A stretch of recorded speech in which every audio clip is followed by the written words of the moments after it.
Well, what I said was already happening, is happening, but let's just say I'm not excited that Moises Caicedo is coming to Chelsea. I've been excited for like 2-3 days already, and he has not signed. We've not seen anything just yet, but I'm just seeing all these messages from different journalists and what the different fans are saying, and I'm saying, well guys, you're just saying it now? When Robert Sanchez signed for Chelsea, we were getting our man. So I'm still with you guys, following all these tweets and on the timeline and all of that, simply because, well, you know how you'll have dinner, but you're still excited by seeing the plate arrive at the table? So yeah, that's what I'm doing right now. I'm just excited to see how it actually works out, seeing the Brighton and Hove CEO come through and tell us, well, I am not so sure. Actually, no, he said he was sure, but he was reporting that the man had an injury and that's why he wasn't playing a friendly and all of that. It's really beautiful to watch, isn't it? Well, in this video, we're going to be breaking down the latest conversations that are coming on around Moises Caicedo joining Chelsea Football Club. And yes, our shot number 25 is coming up just shortly. My name is Desire Derek Ford Mugomisa. Thank you so much for joining me yet again. I'm loving all the feedback and all the comments that are coming through, and I urge you to keep them coming through. Anything I say and you feel like you want to contribute to that, pause, go to the comments, comment, come back, watch, and we'll continue. And yes, you can be sure I'll be getting back to you. Follow me on Twitter at @dmugomisa. My Instagram as well as my TikTok at @dmugomisa is also out there for you to have all our conversations get to continue. For now, let's get a look at some of the conversations as they get through. This evening has been a rush of action, hasn't it? Fabrizio Romano was the man that came out first with the conversation coming our way, and he stated in that one that, well, Chelsea and Brighton back into direct talks as expected for Caicedo deal. Moises didn't play on Sunday as clear indication that he wants to leave. Now, of course, that is Fabrizio Romano telling us about that game that he was supposed to play on Sunday that he did not get to play. And that was about the time that the Brighton CEO was telling us about injuries and stuff like that as the reason as to why Caicedo was getting to miss out on that. Then the official website came out to tell us, oh no, we are resting him in a preseason game. Well, they said they were resting him for the big game against Luton. Now, a couple of updates coming through this particular evening seem like we have a man who has said no. But let's get to look at some of the other comments that are coming through on this one. Ben Jacobs, shortly after, of course, Fabrizio Romano came through, he also came through and gave us an update on this same story, stating Moises Caicedo missed Brighton training today to make a statement and try and force a move to Chelsea. Those close to the player insist he's not injured. Brighton still maintain he has a minor hamstring issue.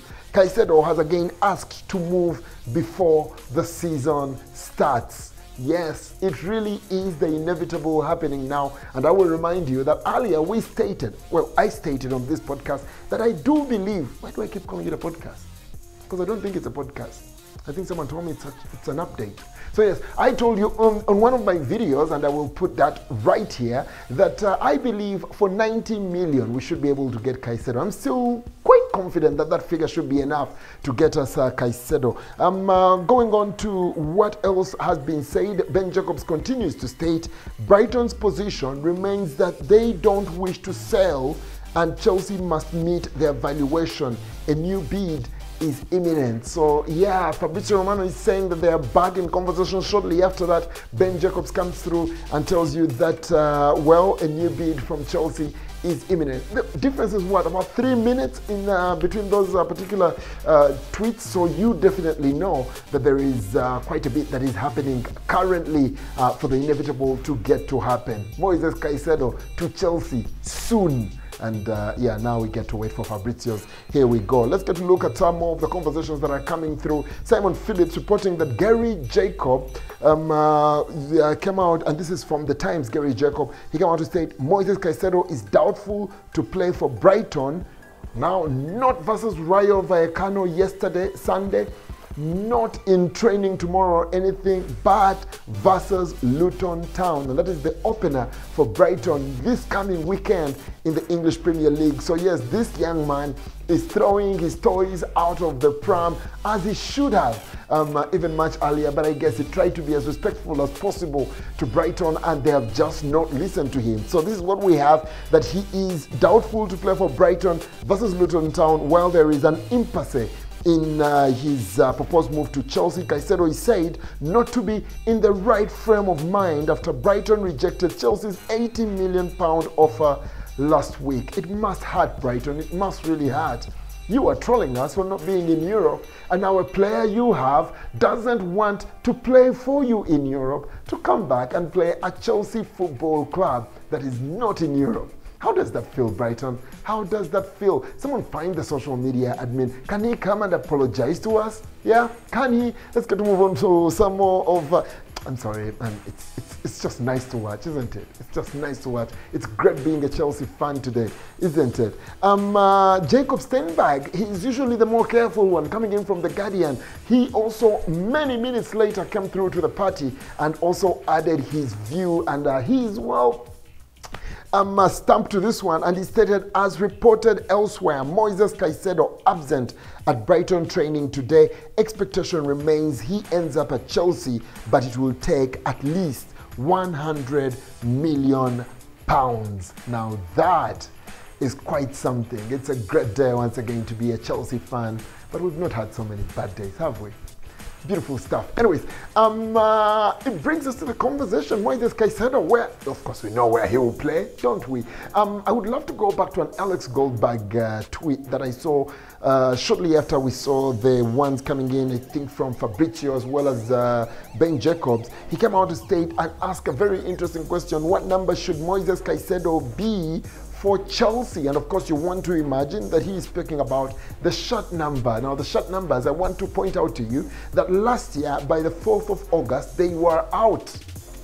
It's the 7th of August today, and the shirt numbers are not out. So, well, does it point to anything? Maybe not, but, well, maybe we are waiting for a few key signings to be able to do that, and maybe we want them to come in as early as possible this week so those shirt numbers can be out. But one thing is for sure, Moises Caicedo has worn the shirt number 25 at Brighton and Hove Albion, and guess what? That is a shirt number that is free at Chelsea, because there is Reece James at 24 as per the 4th of August 2022, and then at 26 we had Kalidou Koulibaly. Those are two shirt numbers, the one after 24, that is 25, and 26 itself, that I expect to see in on the backs of two new players. 25 on Moises Caicedo. That is my guess. Head up to the comment section and tell me what shirt number you think Moises Caicedo should be wearing. Remember, the shirt number 7 is also free, and at Chelsea it seems to be for midfielders: Ramirez, N'Golo Kante, Caicedo.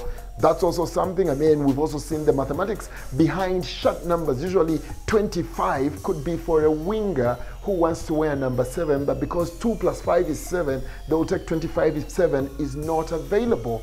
Well, he wears 25, Moises Caicedo, at Brighton and Hove Albion. Is that because he loves the number 25? Or is it because he wanted shirt number 7 and it wasn't available at Brighton and Hove Albion? So it could be 7, it could be 25. I'm going for 25. Let me know what you're going for. Of course, a couple of people will want to compare that to what shirt number he was wearing before he went to Brighton and Hove Albion. I'll tell you, he was playing at Independiente and he used to wear shirt number 55. So 55 is usually a number that would be worn by an academy product, but again, with some of the South American clubs and all of that, even 95 is a number, so you cannot be so sure. Let's go to the comment section. Tell me, what shirt number do you think Moises Caicedo will be wearing at Chelsea? I'm going for 25. Which one are you going for? All right, let's see what else we've got for you right here.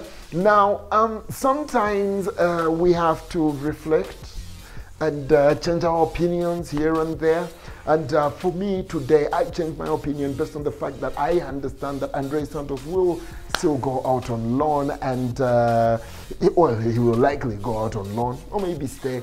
Another player that had gotten we thought would be staying at the club was Angelo Gabriel due to similar reports. Of course, the reports being that Andrés Santos had been wanted by Salernitana. A director from there came out to state that Chelsea were looking to keep him, so they didn't see that getting to happen. Then, of course, L'Equipe were reporting on Angelo Gabriel and how officials at Strasbourg were no longer confident that they will be getting Angelo Gabriel. Angelo Gabriel has since gotten even bigger reports stating that he will be going there on loan. Where's Andrés Santos in all of this? Well, maybe we are still balancing up on that, but something that looks like it's going to be happening. The second of the midfielders coming through this particular window looks to be Tyler Adams, and Ben Jacobs also has something on that particular one, because he's stating that Tyler Adams is of interest to Chelsea, not only because he's trying to explain, according to his sources, why Chelsea want Tyler Adams, not because of that affordable relegation release clause, which stands at £20 million, and you will know that £20 million is a fair price, a very good price in today's market for a midfielder that has Premier League experience, but comes out to state that whether it is matched or used as a yardstick, he's also a strong leader and versatile. Talks taking place this week. As reported, any move has no impact on Chelsea's pursuit of Moises Caicedo. Of course, he goes on to state that Tyler Adams is a possibility for Chelsea. As previously reported, relegation release clause makes a deal simpler, with several Premier League clubs interested. Adams open to the move to Stamford Bridge. Now, of course, the tweet I read earlier was a quote over this particular one, and I've seen that many Chelsea fans' sentiments towards Tyler Adams joining Chelsea have bettered over time, especially when we learned that Caicedo was not affected by that move. It was quite hard, I have to agree, to imagine Tyler Adams as an option for not getting Caicedo. If we want both of them, and I think I stated that earlier, only I was speaking about Paredes, who, by the way, there are a couple of reports also stating that Mauricio Pochettino is kind of fond of him. He kind of likes him more, maybe. It could be the price that determines who we go for. But yeah, Caicedo and any other defensive midfielder, we're good. We're Chelsea Football Club, and we are here to win. Thank you so much for joining me for this particular one. There is quite a bit on the channel for you to catch up on. So hey, navigate. As you are up to that, subscribe, like, and share these videos as far and wide as you can. And yes, turn on that bell so none of these amazing videos, at least that's what you say they are, don't get to go past you when they come through.